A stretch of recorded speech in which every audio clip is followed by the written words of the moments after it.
พลังประจำวันหัวข้อในมื้อนี้แมนการเลือกที่ชัดเจนให้พวกเขาร่วมใจกันอธิษฐานข้าแด่องค์พระผู้เป็นเจ้าผู้เมตตาโดยพระวิญญาณของพระองค์ขอช่วยให้เฮาเลือกสิ่งที่ถูกต้องเพื่อพระองค์ในมื้อนี้พระธรรมที่เฮาจะศึกษานำกันในมื้อนี้บันทึกอยู่ในมัทธิวบทที่7ข้อ13ถึง20จงเข้าไปทางประตูคับแคบเพราะประตูเข้าไปนรกก็กว้างและทางที่นำไปสู่ที่นั่นก็ง่ายและคนที่เดินไปตามทางนั้นก็มีหลวงหลายแต่ประตูที่นำไปสู่ชีวิตก็คับแคบและทางที่นำไปสู่ที่นั่นก็ยากและคนที่พบทางนั้นก็มีน้อยจงระวังผู้ประกาศพระคำปลอมเขามาหาพวกเจ้าเบิ่งภายนอกเขาอ่อนโยนคือตัวแกะแต่ภายในแล้วเขาโหดร้ายคือหมาในพวกเจ้าฮู้จักคนเหล่านี้ด้วยการกระทำของเขามีผู้ใดเก็บหมากองุ่นจากเครือมีหนามมีผู้ใดเก็บหมากเดือเทศจากต้นมีหนามดังนั้นต้นไม้ดียอมเกิดหมากดี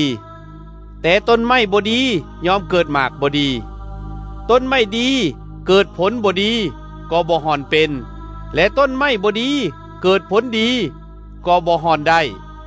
ต้นไม้ทุกต้นที่เกิดผลบ่ดียอมถูกตัดลงและถูกโยนถิ่มใส่ไฟเสียด้วยเหตุนั้นพวกเจ้าจะฮู้จักผู้ประกาศพระคำปลอมด้วยการกระทำของพวกเขามัทธิวบทที่7ข้อ13ถึง14ทรงกล่าวว่าจงเข้าไปทางประตูคับแคบเพราะประตูเข้าไปนรกก็กว้างและทางที่นำไปสู่ที่นั่นก็ง่ายและคนที่เดินไปตามทางนั้นก็มีหลวงหลายแต่ประตูที่นำไปสู่ชีวิตก็คับแคบและทางที่นำไปสู่ที่นั่นก็ยากและคนที่พบทางนั้นก็มีน้อยสำรวจและตึกตองวัฒนธรรมที่เอาแต่ใจตนเองของเฮาถือว่าเฮามีทางเลือกหลวงหลายในการดำเนินชีวิตและการปฏิบัติตนแต่ในตอนนี้พระเยซูเสนอทางเลือกเพียง2ทางทางที่1แม่นการดำเนินชีวิตในฐานะผู้ที่แสวงหาการมีชีวิตอยู่เพื่อพระเยซู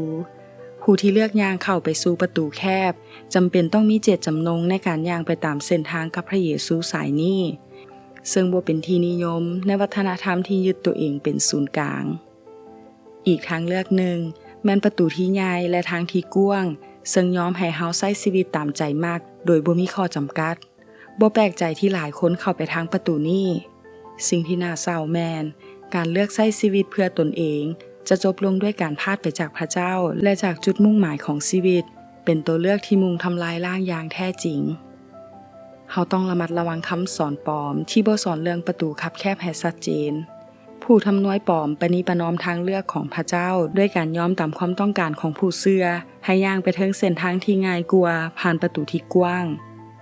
ข่าวประเสริฐต้องบ่ง่ายเกินไปต้องบ่ยอมให้ผู้คนนำพระเยซูมาปรับใช้กับวัฒนธรรมของตนเองจนละเลยขอเรียกร้องของพระองค์เรื่องการกลับใจและการเป็นสาวกจำเป็นต้องพิจารณาผลของอุปนิสัยและการกระทำในชีวิตของครูผู้สอนคือการเลือกต้นไม้ด้วยหมากของต้นไม้นั้นบ่แม่นคำเว้าเค็งศาสนาหรือหมายสำคัญฝ่ายวิญญาณในการขับไล่ผีมารร้ายและเหตุการณ์อัศจรรย์แต่ให้พิจารณาเบิ่งว่าพระเยซูรู้จักพวกเขาบ่ในเมื่อผู้นำเฮ็ดให้ผู้คนประทับใจได้โดยง่าย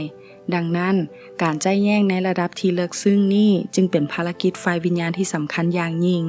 ผู้นำคนใดที่บ่มีความสัมพันธ์ที่แท้จริงกับพระเยซูก็จะหลุดลอยเข้าไปประตูกว้างได้อย่างง่ายดายถึงเราจะมีภาพลักษณ์เป็นครูบาอาจารย์ที่โดดเด่นก็ตามอีกด้านแมนอุตสาหกรรมพระเยซูคริสต์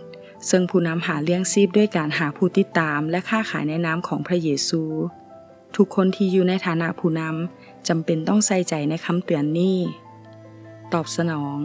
ท่านคิดว่าเฮาเน้นย้ำถึงประตูแคบที่น้อยคนจะเข้าไปหลายพอแล้วหรือยังการเป็นสาวกของเฮาได้รับการท้าทายหลายเพียงพอแล้วบ่